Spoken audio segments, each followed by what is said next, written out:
So my talk today is on synchronicity.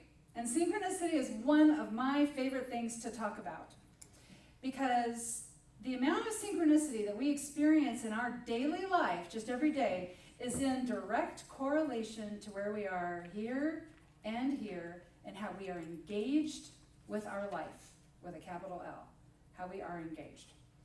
Carl Jung is the one who termed the term synchronicity. He said it was a meaningful coincidence. And it is basically the occurrence of two or more seemingly unrelated events meeting up in our life in a meaningful manner. And they usually, when they happen, we might feel like, oh, that was kind of weird. Like, that was weird. One of my favorite authors, Robert Moss, said that a synchronicity is when the universe gets personal. Now, that's because if you think about the word coincidence, it's an incidence from our inner world converging in our outer world. There's co-creative thing happening here. So there's something happening within here. And it makes its way out into our life, and then we perceive it. Now, we don't always perceive what's happening in our life, but the synchronicity is when we perceive something. So there are different levels of this coincidence. Now, in the metaphysical community, we love saying, oh, there's no such thing as a coincidence.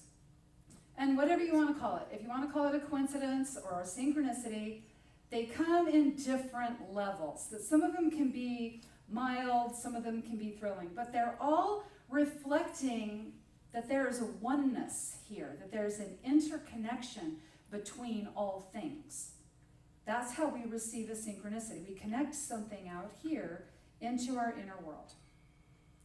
Neil Donald Walsh said, there are no coincidences in the universe, only convergences of will, intent, and experience.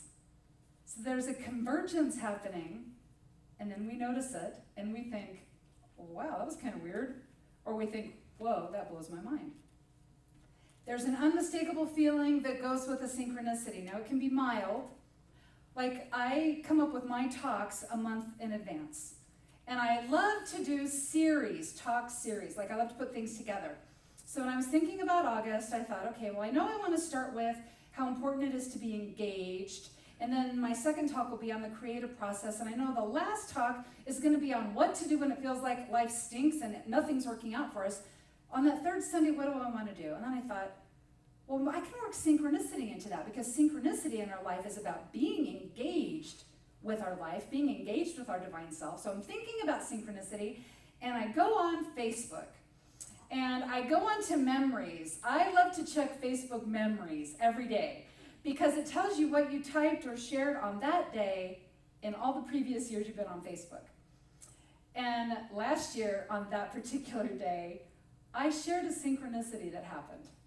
Now, I don't share about synchronicities every day, so it's not like that was a regular thing of mine. I can't recall really sharing all that many. So that was kind of a mild synchronicity. Like, whoa, that was interesting. I'm thinking about synchronicities, and I read how on this day last year, I had a synchronicity. Now, synchronicities can also be thrilling. And I had one back in 2016, right after my aunt died. My original intent was, and I'm sorry if this sounds gruesome or anything, but you send the remains somewhere after a person passes. And I was planning on giving her remains to an organization who studies the body, because my aunt had a weird kind of dementia. And I thought, yeah, somebody should look in her head and see what was going on in there. Like, I thought that would be a great way. Like, that we should share this if some knowledge can be found. Okay, but my other aunt, my mom's oldest sister, was against this idea. So at the last minute, I have to find a local chapel and go in there and have them help me with the process, because I don't know what I'm doing. So I do. I find a sweet little place in Redlands. I go in there. And if you've ever had to go through this experience, you know how somebody will come in and explain things to you, but then they walk out of the room and they let you have a few minutes to absorb everything. And so there's a lot of that. Like, okay, they talked to me and then they left me alone. And then they talked to me and then they left me alone. Well, every time that I got left alone, I was overwhelmed. Like, oh my gosh, this is all happening. I'm dealing with grief and relief at the same time because my aunt suffered so much. I have so much pressing. I'm like, oh my gosh, and just my mind is going. And then I happen to, out of the corner of my eye, I see like a glint of something. I look in the back corner of the room, there's a bookcase. On the bottom shelf of the bookcase is this little display with these little charms hanging on it. And I kind of look and I can see that they're charms, and I learned that day, they have charms you can put a tiny bit of ash in from the person that you can like carry as a memento with you. And I'm looking at that and I realize they have a dolphin. Well, I love dolphins. I love dolphins. My aunt had painted, when she was doing ceramics a lot, she painted me a set of dolphins, 3 of them. And they were in this interesting color of metal that wasn't, I mean, it was kind of a grayish, almost a stainless steel look. And as I'm looking, I see this dolphin and I'm like, wow, that reminds me of the things my aunt painted for me. And I get to looking and each of the charms has a name. The name of the dolphin is Joy, which was my aunt's name. And so I had a more thrilling synchronistic moment at that moment, because then what happened was I was filled with a lot of things, but it wasn't the overwhelm and anxiety anymore. It was now peace and curiosity, and I was receiving understanding. My vision, in this moment, my vision like went whoosh and got super sharp, and then it kind of bounced out really big, where, you know, when you have a focus, it's like, here's where you focus and here's your peripheral vision, right? Well, for just a split second, my focus included the entire room. And then it just snapped back. And it snapped back in a way where I almost kind of went like this, like that, in my chair. Okay, and then everything returned to normal. But see, in a synchronicity experience, we can, for a moment, feel like we're stepping out of ordinary reality for just that split moment. So a synchronicity, it is the inner world converging on the outer world. What is happening is we have something on our mind, and then we perceive understanding in our environment and in our life. We receive some understanding. And so we can receive information from that, and then that information gives us something. In that moment, it gave me calm. It gave me peace. That's what I received in that moment. A synchronicity experience allows us to experience understanding, because that's what we receive. We receive understanding about what's going on, and then we can act with wisdom. So we receive the understanding, we act with wisdom. This is important in our life because we have all kinds of ideas. Sometimes we have a great idea that's a good fit for us and we want to act on that and go forward. But sometimes someone else has an idea for us. They make it sound like a good idea for us, and it feels kind of uncomfortable, but we're trying to, like, well, okay, if that's what I should be doing, and that feels uncomfortable, but if we're in that circumstance, we're not engaged. We're not engaged with our higher self, with our light, love, life with a capital L. We're not engaged with that. So it's important to have this understanding and this wisdom. A few years ago, I had a couple of people, like, seriously trying to pressure me into getting involved in the homeless community.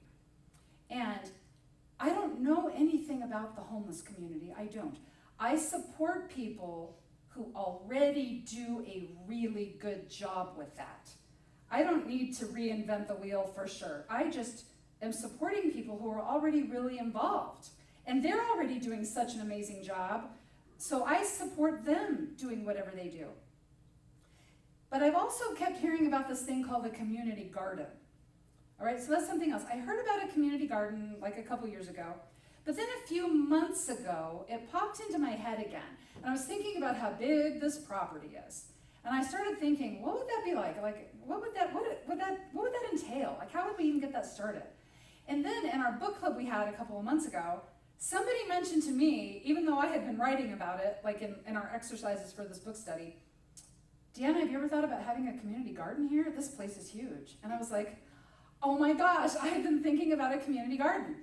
And then I go on Facebook later, like a few days later, one of my friends has just received her certification as a master gardener. So I was congratulating her. And she was saying, yeah, if you ever want to talk about this stuff, I'm happy to come up there. And I was like, why don't you come on up? And so she did, and we walked around. I got really excited, like I had enthusiasm.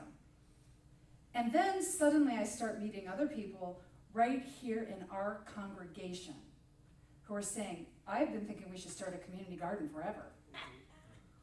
And I'm like, I had no idea.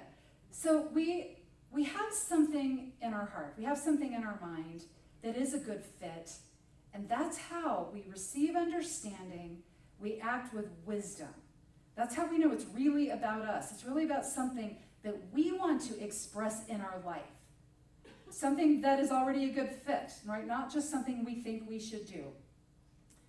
Now, the reason that we also want to be engaged and bring more synchronicities into our life, well, because it's super helpful in helping us get our direction where we're going, but our brain actually has a thing that it does to support this. There's something in our brain, it's in like our brain stem, it's called the reticular activating system. And it serves as a filter because we are bombarded with so much information every day. If we were trying to receive all this information, we would go crazy. So our reticular activating system filters out everything that we don't need, only brings in what we put into the filter. So this is why all of us have had the experience of being at an event that's crowded and loud, and yet we can hear somebody say our name from across the room. Even though we can't understand the conversation of the people next to us, we can hear our name across the room. This is why it's our reticular activating system that kicks into gear when we've never heard of a particular kind of car or a truck.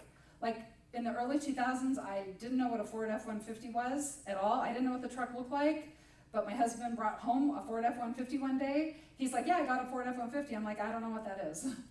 And then I get in the car and driving it around and I see them everywhere. Because now the Ford is in my reticular activating system. It's been put into the filter so I can have awareness of it. Now we're putting things into our filter all the time, whether we're conscious of it or if we're unconscious. Now if we're unconscious, things going into our filter might sound like life is really hard. Look at all the hard things that are happening to people out there right now. There are all these bad things happening and going wrong in our country. Look at all this. Like, people are rude. Like, there's more hate and more rudeness than there has ever been. We've just unconsciously put that into our reticular activating system. Our brain that wants to prove us right, to show us right, blocks out every instance of where life is good. It's showing us where life is hard. It's like, yeah, you're right, look at all this. But it blocks out where life is good. It blocks out where things go right, and it blocks out where there is kindness. Because that is not in our filter. Okay, so the reticular activating system, our RAS, that's just something we have to work with. That's something we have to pay attention to. And we know it's in our RAS if we're walking around all day long saying, man, life is hard, man, life is hard, man, life is hard, man, life is hard. Okay, then that's what we've put into our filter. So we know we can change that. Life is okay. Life gets better. Life could be easy. There are easy things that happen. I see good things happening. We start doing that. That's how we start shifting things. Now, we want more synchronicity in our life. Then we work with our RAS system, and then we ask ourselves this question: am I engaged? Am I engaged with my divine nature? Am I engaged with love, light, life, with a capital L? Am I engaged? Because if we are not engaged, we're going to feel stuck. We're going to feel like things out here need to change before we can be happy. We will be stuck in problem mode. So we'll be focused on the problem. We'll be reacting to our life instead of responding it because of our reticular activating system. We won't notice opportunities. Right? We'll see just a world where all the doors are slamming shut in our face. We cannot access understanding and wisdom. We cannot perceive the good messages coming through our environment when we are coming from a place of fear, lack, and limitation. Okay, that's our filter though. Have you ever gone through an event and then later on you look back at that event and you say, you know, I wish I would have done such and such differently. I knew that I shouldn't have done that. I should have listened. I knew there was something telling me not to do that. That happens because in the moment, we just won't have the awareness of that. We will write it off because we are not engaged. We write it off. So we want to create more incidences of synchronicity in our life, right? More incidences of what's going on in here that's good that we want to create, converging on our outer world so we know what to do next to create something great. So we have to be engaged. That's where we start. We have to be engaged. That's step one, be engaged. We read the principles of unity every single week, and the first principle is God is all things. God is all things. Every single thing that's ever been, everything that we see here and now, and everything yet to be is an expression of source. Whether you want to call it source, God, divine mind, infinite intelligence, the force, creative substance, or the quantum field, everything comes from this divine intelligence. Everything comes from this. Now that means we are created in the image and likeness of our Creator. We are an emanation of source. We have consciousness because we are created in the image and likeness of our Creator, which means we create in our life as source creates in the whole. Okay, as source created the worlds out of darkness, right? Out of the darkness, worlds were born. Let there be light. In our own life, the darkness that we experience, that's all the stuff we complain about, that's all the stuff that we see as hard, right? In our own life, we say our own let there be light, and we're birthing a new life experience for ourselves out of that darkness. Okay, so all is one. That's where we start. That we create as our Creator. Now, something that we can do to really kickstart the incidence of synchronicity in our life is just to be passionate about something, be excited about something. Because when we're excited, we are focusing super intently on something, and we are just pouring energy into it. So now we're generating convergences of the inner world onto the outer world. We're creating incidents of synchronicity that support what we are focused on. But what about if we're passionate about a problem? That's called, what is that called? Emotional contagion. That happens when we get caught up with a group. We get all fired up about all the bad things going on in our lives, in our country. We get caught up in hate, divisiveness, separation. That is emotional contagion. We cannot add goodness to the world when we're stuck in that. All we can do is pour back more of the same, right? Adding to the problem. Like, you've heard that, right? You just added to the problem. There was a woman named Peace Pilgrim, and she explained that the reason there's so many resistance movements, of course, is we're adding to the problem instead. That's why the war on drugs is still war. Still a war that's raging, right? So Peace Pilgrim was a peace activist. She walked our country for peace from 1953 to 1981, practicing peace. Because peace, what she was trying to share was that peace as a practice is not about being a doormat. It's about really putting your heart and soul into something for the highest and the best for all concerned. That is practicing peace. Like a warrior. You have to say that. Practicing peace like a warrior. Otherwise people think, oh, peace, that's like, I'll breathe, I'll meditate. That's not it. Peace said, in my work, I have chosen the positive approach. I never think of myself as protesting against something, but rather as witnessing for harmonious living. Those who witness for present solutions. Those who witness against usually do not present solutions because they're dwelling on what is wrong. And then when we're dwelling on what is wrong, we resort to judgment and criticism and she says this, and this is so darling, she says, sometimes even name calling. Yeah. But see, that is an indicator of where our consciousness is. We're not engaged if that's where we end up. We're not engaged, which means we're not going to receive understanding. We're not going to be able to act with wisdom. Okay, so we want to remember our RAS system, because our brain, this little thing in our brain, is helping us support bringing good into our lives. All we have to do is just focus on the good, right?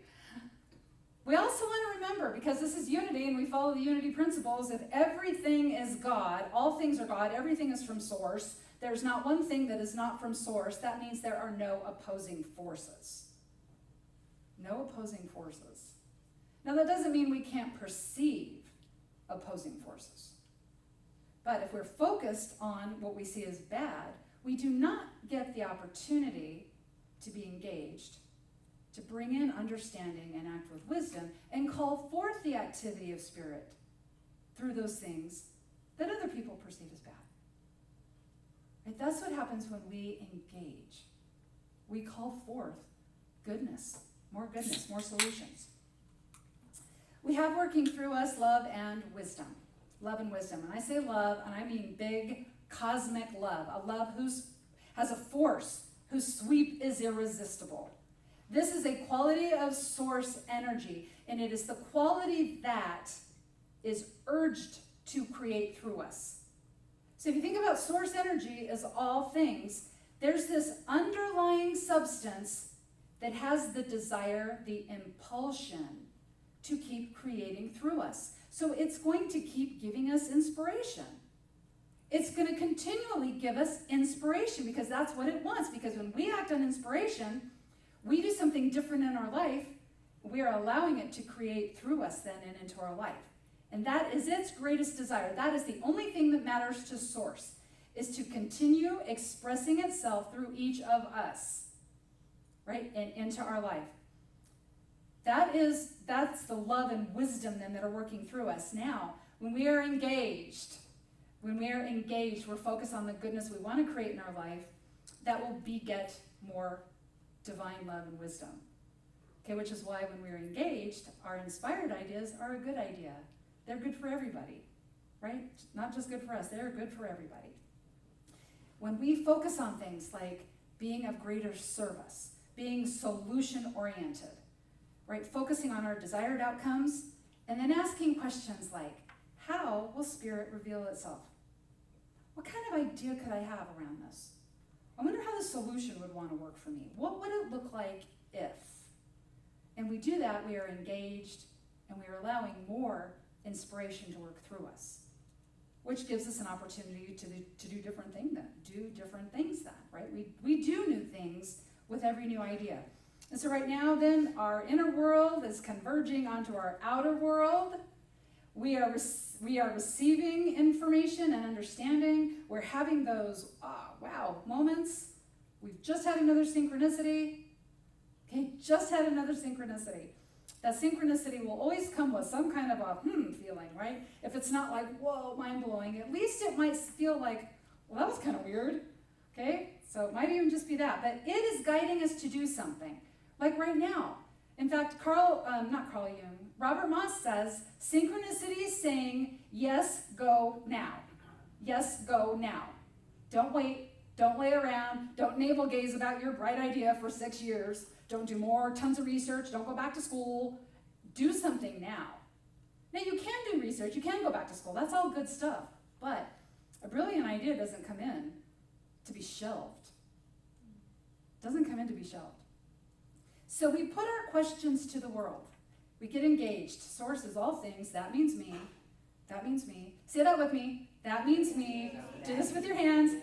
That means me. Okay? Then we ask these high voltage questions. How can I be of service now? What wants to happen through me now? And then we just do something different.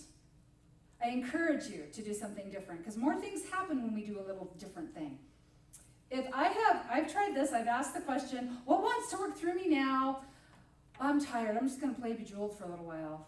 And then I'm brain dead, right? I'm brain dead, so I'm not receiving anything. So we don't want to just put ourselves in that situation, right? We go do something new, right? We don't ask a high voltage question and then numb ourselves out, right? We honor that high voltage question, because we ask a high voltage question, we'll get a high voltage answer. So synchronicity increases for us when we do this. Now, part of our experience of synchronicity is seeing signs. And they're usually simple and powerful and just give us a simple kind of yes, no, I love you, you're good, okay, kind of feeling. But we can also chase signs. We can get an answer we want to get. Okay, I heard a story about this man. He goes on a diet, loses so much weight, but he's resentful because every day he's driving to work. He used to always stop at this donut shop, get donuts, go to work, and have donuts. One day he shows up at work, and he has a box of donuts. And his friends and coworkers are like, hey, we thought you went off donuts, man. You were doing so good. What happened? He says, well, this morning I decided I'm going to ask God for a sign. And I said, God, when I drive by the donut shop, if the parking place right up front is open, that's a sign that it's okay for me to get donuts today. And so I drove around the block like 11 times, and when I came back, the parking spot was open. Okay?